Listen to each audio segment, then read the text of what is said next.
passagem onde a gente estava, na auto-obsessão. Mas enfim, ficou muito claro, né? Uma forma até engraçada da gente entender melhor o que é a auto-obsessão. E não só isso, é um hábito muito comum que as pessoas têm, de colocar a culpa sempre em algo que está externo. Em vez de olhar para mim, que tem dentro de mim, quais são os meus hábitos, qual é o meu nível de pensamento, minhas ações, minhas atitudes. Porque eu sou o primeiro obsessor de mim mesmo. A tal da trava no olho. Exatamente. Ô Bruno, dizem que todas as outras formas de obsessão, que a gente chama também de assédio, nas outras formas de pensamento, começam com a auto-obsessão. Aí eu concordo. Ela que abre as portas para todos os outros. Exatamente. Então, em síntese, eu, como obsediado, tenho primeiro que tratar de mim mesmo, meus pensamentos, minhas palavras, minhas atitudes. Eu vou falar, tem um obsessor lá em casa, igual ele falou lá, eu acordo de manhã, distrato minha família, vou na padaria, distrato o padeiro, o cachorro, quer dizer, estou mal-humorado. O que eu vou estar atraindo? Vou estar atraindo mais obsessores para mim mesmo, mais situações ruins para minha vida. Não vai necessitar de um outro vir me fazer mal, porque eu já estou me fazendo mal a mim mesmo. É uma forma muito clara de a gente entender. E assim, então, já fica até claro, né, qual a forma da gente se tratar ou prevenir que essas obsessões aconteçam conosco. Primeiro, eu acho orar e vigiar. Segundo, manter um bom pensamento, um bom padrão de vibrações, de pensamento, de sintonia. A partir do momento que eu penso bem, eu vou atrair coisas boas para mim. E aquele espírito obsessor que eu não me obsedi, eu não vou estar dando sintonia e conexão com outros espíritos obsessores do lado de fora. Então, esse é o principal, assim, eu cuidar de mim mesmo. Cuidar de mim, da minha casa, onde eu moro, tentar ser bom comigo mesmo primeiro, para depois eu pensar no que está do lado de fora. E aí tem outros exemplos em que Jesus liberta os obsidiados, não só nessa passagem, mas tem duas outras passagens também, uma delas é o obsidiado de Gerasa.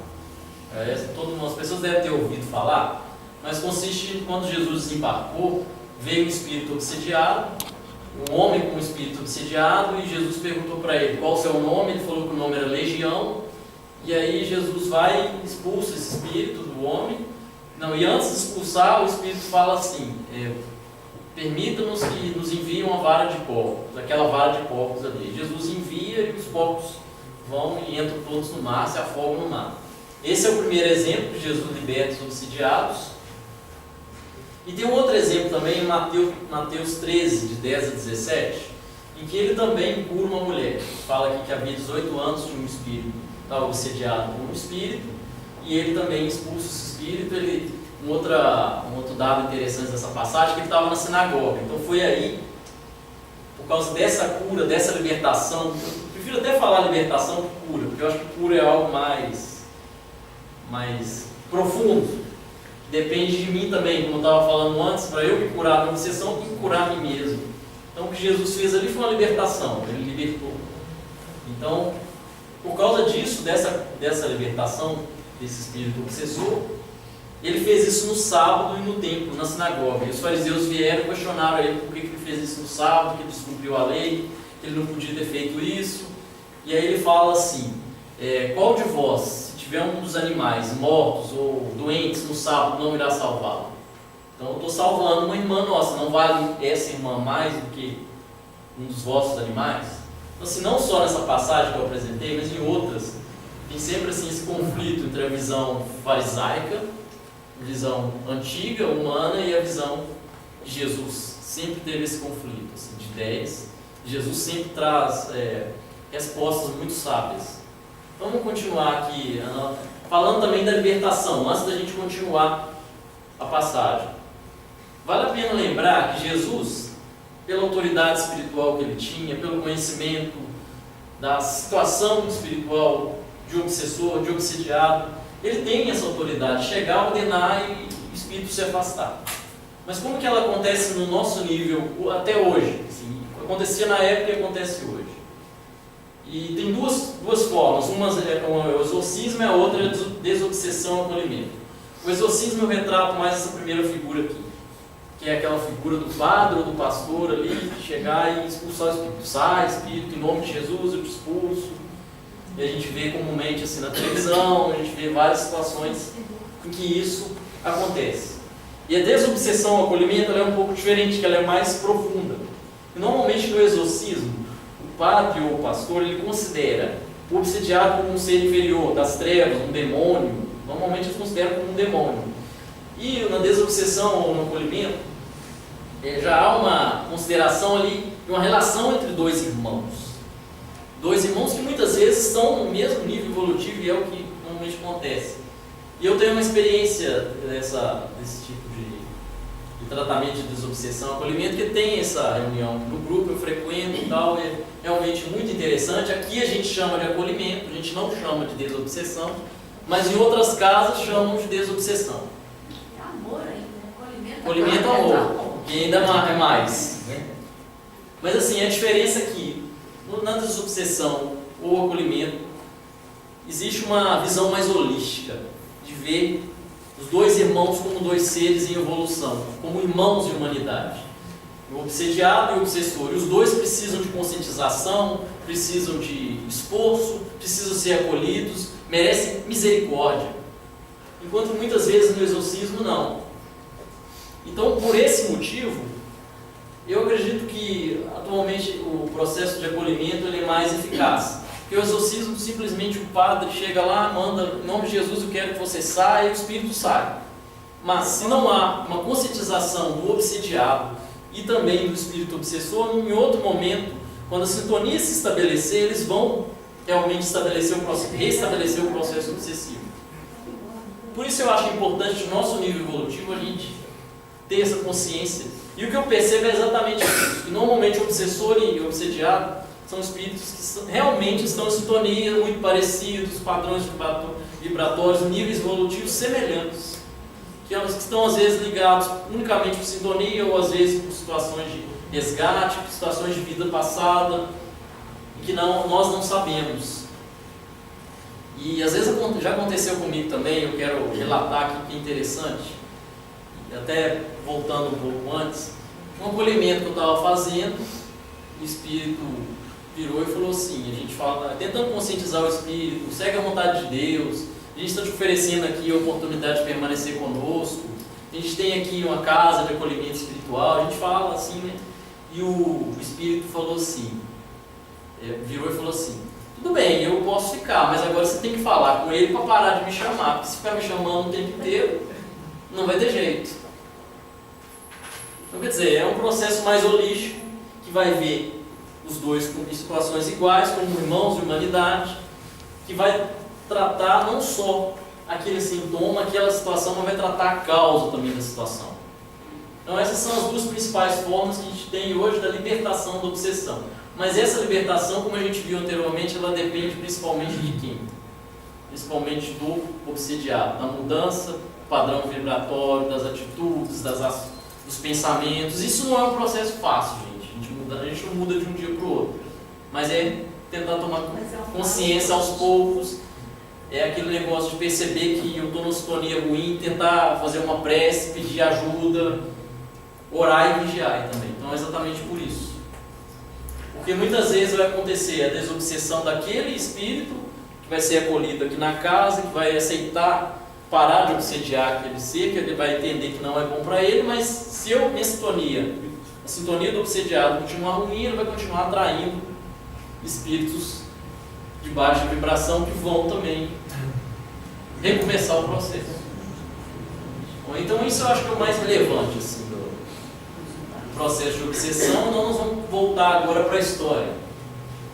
Voltar para a acusação contra Jesus. Voltando para a história, a mulher, não foi uma mulher, foi um homem. O homem era obsediado e mudo, veio até Jesus, como a gente viu. E aí os escribas e fariseus o acusaram. É por Belzebu que ele expulsa os espíritos obsessores, os príncipes dos demônios. E aí por que eles falaram isso? Porque os fariseus estavam defendendo o templo, a sinagoga. E era o grupo a qual eles pertenciam, que tinha os exorcistas oficiais do templo, que faziam esse processo de exorcismo também, de expulsão dos espíritos obsessores. E eles tinham vários métodos para fazer isso. Pela prece, recitando o Salmo 92, servindo-se de jejuns e diversos outros ritos. Mas eles ficaram muito espantados, porque Jesus, como eu disse anteriormente, simplesmente ordenava e o espírito se afastava.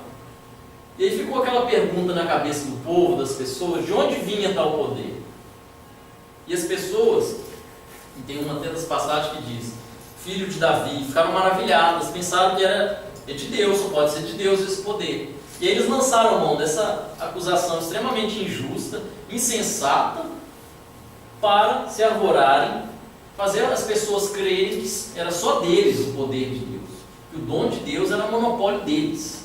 Não foi exatamente por isso que eles fizeram essa acusação. É exatamente isso, monopólio de dom de Deus. Eles se arvoravam a isso. Só que isso é algo que já tinha acontecido antes no Evangelho. Quando Jesus também libertou um obsidiado mudo, em Mateus 9, 32, 34, aconteceu algo semelhante, que Jesus ele expulsou o espírito obsessor, o mudo falou, a multidão ficou maravilhada, e os fariseus disseram a mesma coisa, pelos gestos dos obsessores, ele expulsa os obsessores. Então já tinha acontecido antes, já tinham se arvorado ao monopólio dos dons de Deus. E isso é muito comum até hoje, principalmente nas nossas religiões, em que cada um, isso é muito humano também, e cada um acha-se dono privilegiado de ter o monopólio do dom de Deus. Mas meu grupo é melhor, minha igreja, meu Deus. Só a minha igreja que dá a salvação, meu só Deus. A minha igreja que cura. Meu Deus, eles falam aí, meu Deus é poderoso, né? Meu Deus é o Deus poderoso. É. Né? Dentre outros exemplos que a gente pode citar. E isso aconteceu também, inclusive com os apóstolos de Jesus. Uma passagem que está escrita aqui como tolerância em Mateus 9, 38 e 50, em Lucas 9, 49 e 50, foi apresentada pela Vanessa aqui, essa passagem. Os discípulos, os apóstolos de Jesus, também se arvoraram a ter o monopólio dos dons de Deus, quando João virou para Jesus e disse que viu alguém expulsando espíritos atrasados, o nome de Jesus e lhe proibiu. Mas Jesus disse, não o proibais, quem não é contra vós é por vós. Mostrando que até entre os apóstolos, aqueles seguidores de Jesus, eles tinham isso, essa vaidade, esse orgulho. Isso é algo extremamente humano. Isso é só humano, porque Jesus negou isso. Jesus provou que o reino de Deus, as pessoas que estão voltadas para Deus têm que estar unidas. E que aquele que for merecedor, independente da corrente, do grupo ou corrente que seguir, ele vai ter acesso ao dom de Deus, porque o dom de Deus está dentro de cada um de nós. Foi isso que Jesus quis dizer. Bom, outro ponto também que eu achei interessante foi que ele falou de Beelzebu. E por que ele falou Beelzebu? E aí o pastorinho fala, significa Senhor do Fumeiro. Por que ele disse isso? Senhor do Fumeiro, o que tem a ver? Bom, e aí ele fala que o sacrifício dos deuses pagãos, outros povos, dos deuses dos outros povos, era feito com fogo, produzia muita fumaça. Então Beelzebu, o Senhor do Fumeiro, seria um sacrifício, seria um deus que seria outro que não fosse o Deus dos judeus. Então qualquer Deus que não fosse outro que o Deus dos judeus, é um Deus que seria um Deus pagão, eles chamam de Beelzebu. Exatamente por isso que eles acusaram Jesus de estar expulsando demônios por Beelzebu. Aí depois disso Jesus veio com a resposta: o reino numa casa dividida não subsiste. Querendo dizer que Satanás, como um princípio de generalização do mal, quer dizer, se o mal luta contra ele mesmo, o mal não vai existir, porque vai estar faltando equilíbrio aí, não tem como, isso que vocês estão falando, que ele quis dizer isso. Essa acusação que vocês estão fazendo é absurda. Duas forças iguais se anulam, né? Duas forças iguais em sentidos opostos se anulam, é a lei da física, eu juro que é engenheiro, né? Sabe muito bem disso. Duas forças iguais em sentidos opostos se anulam. Se fosse pelo Deus, por Satanás, pelo chefe dos demônios que está expulsando os demônios, o demônio não vai existir. Mostrando que a acusação deles era absurda. E aí ele fala: se assim fosse, por quem expulsariam os vossos filhos? Os vossos filhos, ele se refere aos exorcistas oficiais da sinagoga, do templo. Querendo dizer assim, eles fazem isso como eu fiz hoje. Então eles sabem por quem é possível fazer isso, da libertação de obsidiado. Então os únicos que podem julgar são eles, não vocês, porque vocês não sabem. Quer dizer, vocês estão acusando uma coisa absurda e irresponsavelmente, sem ter conhecimento de causa para fazer.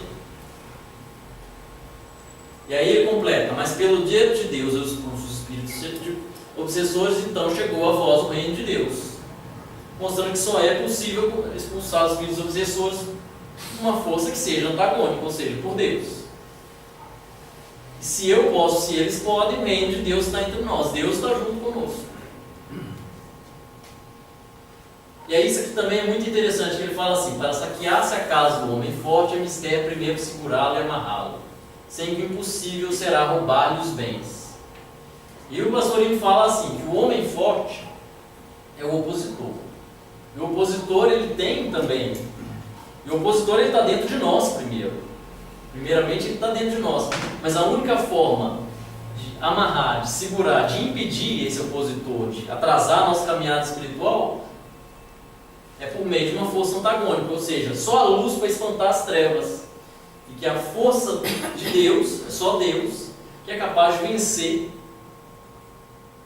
esse homem forte, que no caso é o espírito opositor, que está dentro de nós também, está dentro e está fora de nós mesmos, que faz sintonia com o nosso espírito opositor dentro de nós mesmos.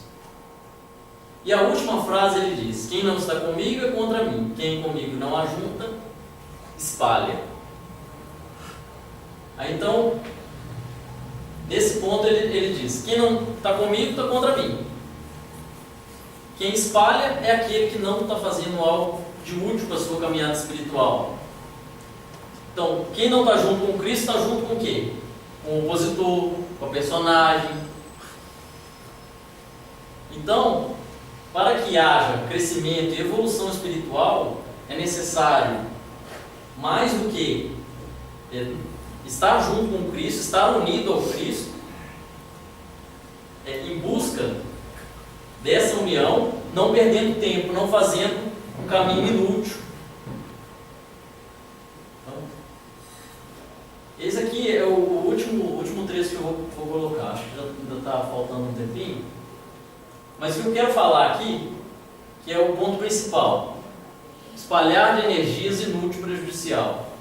Então, como Cristo diz aqui, quem não está comigo é contra mim, quem não ajunta espalha.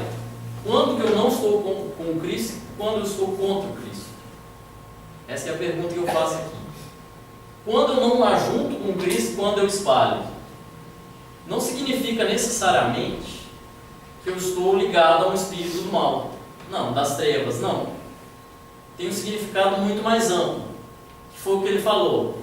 Quando eu estou ligado a um material, transitório, ao mundo das sensações, das emoções, ao intelectualismo, aos ritualismos, ao mundo material, ao mundo físico aqui.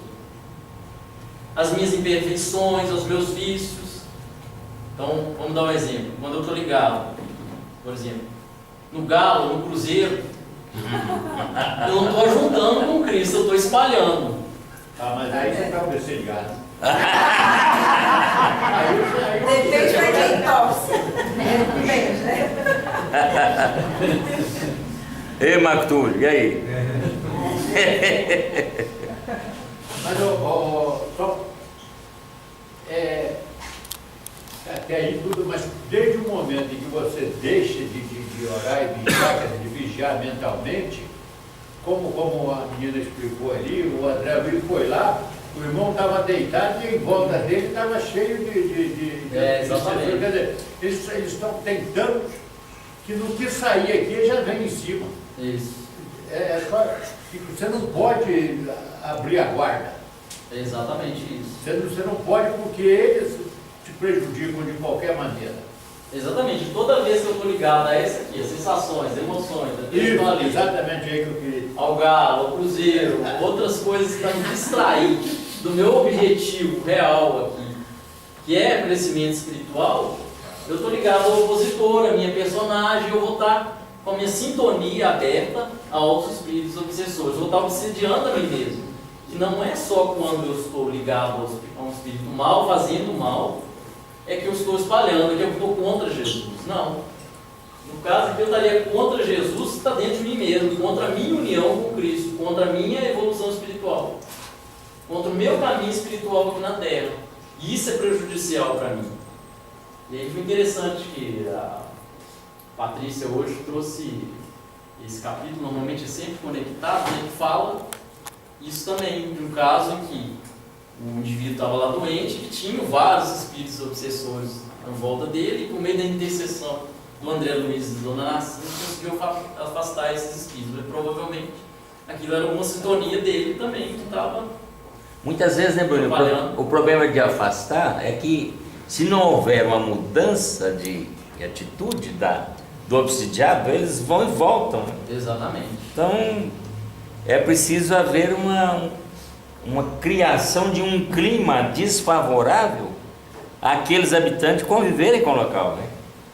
Senão, vai e volta, bate e volta, né? Exatamente. Aí também outro ponto interessante, também que eu queria falar, aproveitar, quando ele falou da casa dividida. Então, quer dizer, no momento em que eu tenho uma religião lá que fala que se acha dono do poder de Deus, a outra acha também, salvação só na minha religião. Se todos aqueles que creem cristãos se dividirem, o que vai acontecer? A casa não está dividida? Isso não vai prejudicar a mensagem do bem chegar a mais pessoas? Isso não vai estar prejudicando a mensagem do Cristo? Com certeza. Então é o personalismo humano, a vaidade humana que está entrando na palavra de Deus, na cabeça das pessoas e deturpando a palavra de Jesus, a palavra de Deus. E exatamente por isso que Jesus falou, é preciso somar comigo, não espalhar. Eu me lembrei do Chico, um padre começou a estudar o Chico, acompanhar o Chico em Uberaba, e ele um dia chegou para o Chico: Chico, eu vou deixar a igreja e vou incorporar o seu trabalho. Sabe o que o Chico falou, gente? De jeito nenhum. Continua na igreja, continua o teu trabalho. Quer dizer, ele não estava captando fiéis, não é?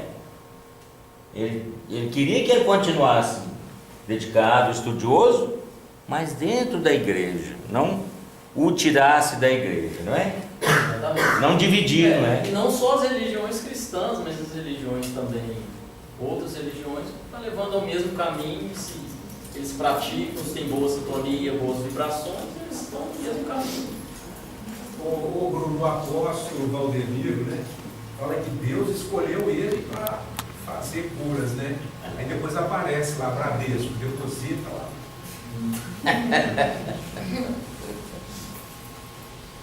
Depois. Isso mesmo.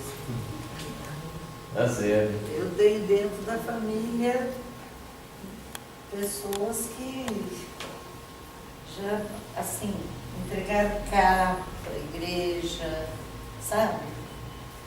Quantias em dinheiro grandes, entendeu? E o retorno está difícil, demorado, não vende, não, entendeu? Vai estar esperando, acredita piamente que o retorno vem. Tem um aspecto aí, Bruno, que é a própria compreensão evolutiva do indivíduo, né? Se o indivíduo se encontra nessa situação e ele aceita aquela proposta, então é uma forma talvez de estar dentro do caminho, né? Mas dentro daquilo que ele compreende que seja o correto. Sim, sim. É a mesma coisa que nós fazemos aqui. Nós estamos aqui porque compreendemos que esse seja o melhor caminho para nós, dentro da nossa condição evolutiva. Então, só nos resta respeitar a decisão individual. Claro, claro. Não, é que Agora você só acabou entrei nesse- comigo. Não, Não, porque realmente é exatamente isso que eu penso, mas quando eu também penso na situação, o meu emocional às vezes, entendeu, peca. não, eu acho que cada um vai Porque é muito chegado, sabe? Só um minuto. No próximo livro, Voltei, vocês vão ter a resposta de tudo isso. Quando passar no livro que vem, Voltei, aí ele vai explicar tudo isso que vocês estão falando. Aí o irmão Jacob vai explicar o porquê desse Voltei. Aí que o pai vai perguntar, é aqui de novo? Aí a gente vai saber o porquê dessas coisas. Não, eu acho que a gente tem que pensar mais do que isso. Assim. Não Não, colocar para fora, mas trazer para dentro, assim, no sentido Sem de espalhar. quando eu considero o meu grupo tem o monopólio dos dons de Deus. Eu considero o meu melhor, considero o meu entendimento melhor do que os outros, me considero o dono da verdade. Acho que só no grupo Ismael é que faz curas espirituais, faz tratamentos espirituais que sejam eficazes, sejam eficientes. Quando eu penso isso? Quando eu penso isso, eu também estou me arvorando o monopólio dos dons de Deus. Não é só dos outros, tem que trazer para mim individualmente. Esse que é o esforço e o objetivo. A proposta do grupo eu acho que é essa, tentar trazer para mim. Então eu tento trazer para mim tudo isso e não pensar, não ter preconceito com os outros pelo caminho que eles seguem. Não, mas pensar em mim e ver quando eu não sou humilde o suficiente, sou vaidoso, sou orgulhoso e penso que a minha crença é melhor, o grupo que eu frequento é melhor. E Jesus falou que isso não é importante, que isso não é relevante, que ele não se apurou a ter o monopólio do dom de cura, por exemplo. Outra situação também que a gente vê isso com certa frequência é quando, numa relação a dois, alguém acha que a sua família é mais estruturada, Com certeza. é mais fina do Falou que muito bem. a família do outro, né? do Com parceiro. certeza. E aí isso gera uma série de problemas, né? Não, e se você for estender, assim, você vai pensar muitas coisas, não só a questão qual família, a minha família é mais estruturada, o meu time é o melhor, o grupo político que eu sigo é o correto. Então aí você vai estender para um monte de coisa em que nós somos vaidosos. Assim, eu tô falando assim, tem que falar de mim, mas eu tô falando assim, tem muita gente também que não sou só eu. Mas assim, eu digo que eu sou vaidoso, eu ainda tenho isso dentro de mim, porque isso é humano, é da vaidade humana, do orgulho humano. E Jesus mostrou o contrário a isso. E Jesus não foi assim como os próprios apóstolos foram. Porque no momento que eu estiver assim, eu não vou estar juntando o meu Cristo interno, não vou estar crescendo espiritualmente, eu vou estar contribuindo para a minha evolução espiritual. Muito pelo contrário, eu vou estar perdendo tempo, desperdiçando tempo ligado a questões de personalismo, de vaidade, de orgulho e de coisas da terra mesmo, como eu estava falando. Aí eu vou estar espalhando, não vou estar juntando com Cristo. Isso é o principal assim, da mensagem. Então, por isso, a proposta do Cristo, não só nessa mensagem, mas em outras, é estar no mundo sem ser do mundo. Como eu vou estar no mundo sem ser do mundo? Não sei quem disse essa frase, se foi Paulo. Foi Paulo que disse isso, né? Estar no mundo sem ser do mundo. É Paulo. Paulo que disse isso. Quer dizer, são as condições que eu vivo, são os recursos que eu tenho e viver no mundo material. Mas eu posso buscar o crescimento espiritual, praticar o bem, amar o meu próximo, tentar não estar ligado tanto às sensações, às emoções, ao intelectualismo, às coisas da terra, a minha vaidade, o meu orgulho. Então essa é a principal forma assim, da gente estar ajuntando com Cristo e não estar espalhando. Eu acho que isso era a principal mensagem que eu tinha. Agora tem aqui a música. E agradecer, claro, né, se alguém tiver mais algum comentário também, uma coisa para falar a respeito do estudo de hoje. De uma maneira agradeço as contribuições aí. E a respeito da música também, escolhi a música. Hoje nem Isadora nem a Cida estão aqui, mas é porque na segunda-feira sempre toca uma música no início que eu achei muito bonita. Eu perguntei um dia o nome, chama Aos Pés do Monte. Aí eu falei, vou colocar essa música. Foi aquela que eu lembrei, assim, principalmente. Aí é bom que a gente, é uma música bastante bonita, que vai trazer pra gente equilíbrio, boas vibrações, pra gente refletir mesmo sobre isso que eu falei aqui hoje, cada um... Por que você escolheu esse palácio aí, pastor? É porque a música chama Os Pés do Monte. Ah, Ali é o, Ele estava lá. aqui eu acho que é o templo de Jerusalém, a cidade de Jerusalém, as muralhas. É o Monte Sinai. Antes de você colocar a música, a gente vai dar uns recadinhos, pode? Tá bom, ainda faltam uns 5 minutinhos, mas se alguém quiser falar mais alguma coisa, ainda tem tempo. Se tiver mais alguma coisa para complementar. Mandar ou babar? Senão a gente parte com os recadinhos e para a música. Bruno, você abordou aqui uma questão interessante e que eu não tenho assim, resposta. Eu quero só levantar o problema. Jesus teve que falar quem Não se ajunta espécie? Não, quem não é por nós é contra nós. É. E tem outro momento que ele fala exatamente o contrário.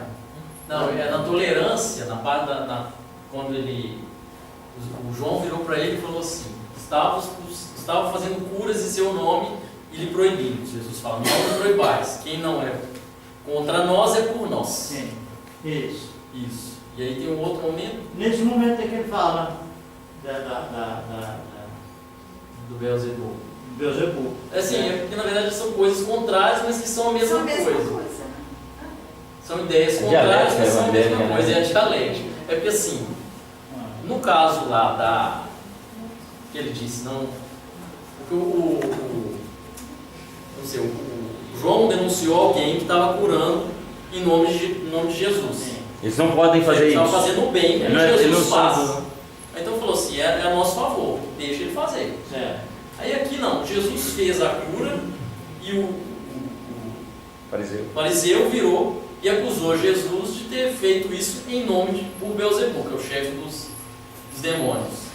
Então, é exatamente o contrário, as situações elas são contrárias. Em os apóstolos, João, ele falou contra o homem que estava fazendo a cura, por ele estar fazendo em nome de Jesus. E o outro, o fariseu, condenou Jesus por estar fazendo a cura, acusando de estar fazendo em nome do chefe dos demônios. Então são duas situações contrárias. E aí na primeira Jesus falou, quem não é contra nós é a nosso favor, deixe-os curar. Na segunda Jesus falou, se eu estivesse fazendo a cura pelos demônios, como chefe dos demônios, o reino do mal ou o reino do demônio estaria dividido. Se o reino do demônio está dividido, ele não ia existir. Portanto, o que você está me falando é absurdo. Ele tentou justificar, mostrar para ele, com um argumento lógico, que isso era absurdo. E no outro caso, não. Era uma força positiva. Aqui ele foi uma acusação, uma força negativa. Nesse segundo caso, o que ele falou? Voltar. Esse foi a da casa dividida, né? Esse ficou claro. Porque o fariseu acusou ele, virou e falou assim: por Beelzebub que você expulsa os demônios. Aí Jesus falou: se fosse por Beelzebub, Satanás estaria dividido e aí não existia o reino do mal. Beelzebub estaria fulminado, tinha acabado. Então essa acusação que está fazendo é absurda. E estaria lutando contra ele. Falou essa questão de ser contra. O que ele disse nessa frase? É a frase que ele quer falar. Não está aí não. Vamos voltar lá no Evangelho? Está no Evangelho. Se não é Vai por ficar nós, mais é fácil de contra nós. entender. Se não é por nós, é contra nós? Se não, na tolerância. É o contrário. Eu sei que ele fala o contrário. Você já explicou assim, eu entendi bem. Aqui, ó, vamos aqui que tem tudo. Penso chamado isso. Como pode adversário expulsar o adversário? Se um reino se dividir contra si mesmo, esse reino não pode subsistir. Sim. Aí ele vai falar. Continua. Porque ele vai dizer a mesma Não, frase. aqui está tudo, aqui está passando. Não, ele vai dizer exatamente o oposto.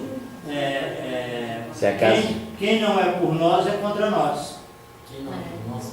Quem não está comigo é contra mim. Isso. Tá, sim, agora eu entendi. É isso mesmo. Eu estava tentando explicar outra coisa. É o oposto, sim. O oposto. Eu sinceramente fico ainda meio. Quem é comigo é meu favor. Quem não está comigo é contra mim. E não é a mesma coisa da outra frase? Talvez na primeira frase ele tenha dito quem não é contra, e agora ele diz que quem não está comigo. Isso. Primeiro, quem não é contra. Quem não é contra Está a favor, Tá a favor. como nós. Né? E aí ele fala, quem não está comigo, Está contra contra mim. mim. É. Né? Mas aquilo que ele está fazendo naquele momento. E já os discípulos fazendo, as outras pessoas praticando a cura, ele olha, se não está contra, tá, faz lá. É isso. Agora, aquilo que eu estou fazendo, se você não está comigo, você está contra mim. Certo. É isso. Mesmo que não seja negativo, é o simples fato de não compartilhar, não corroborar. É isso. É bem sutil mesmo. Eu gostei para entender onde é que vocês chegaram aí, para pegar a palavra. Então tem que olhar bem o que está acontecendo ali, tem que ser no contexto Tem que mesmo. olhar aquela cena. Tá. Quer dizer, Isso é a o minha contexto mesmo. percepção foi essa. É isso mesmo. Quem não está comigo é contra mim. Quem não é contra, está comigo. Esse Jesus, esse tal de Jesus era danado. Dá nó na gente até hoje, né? Até hoje. É muito nó.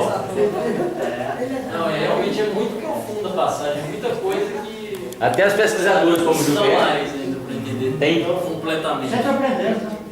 toda hora. Então vamos passar para a música, agradecer mais uma vez, é uma passagem muito profunda, mas graças a Deus a gente pode tentar trazer um pouquinho aqui do entendimento que realmente continua dando nó na nossa cabeça até hoje, a palavra do Cristo e o Evangelho. Obrigada. Obrigado.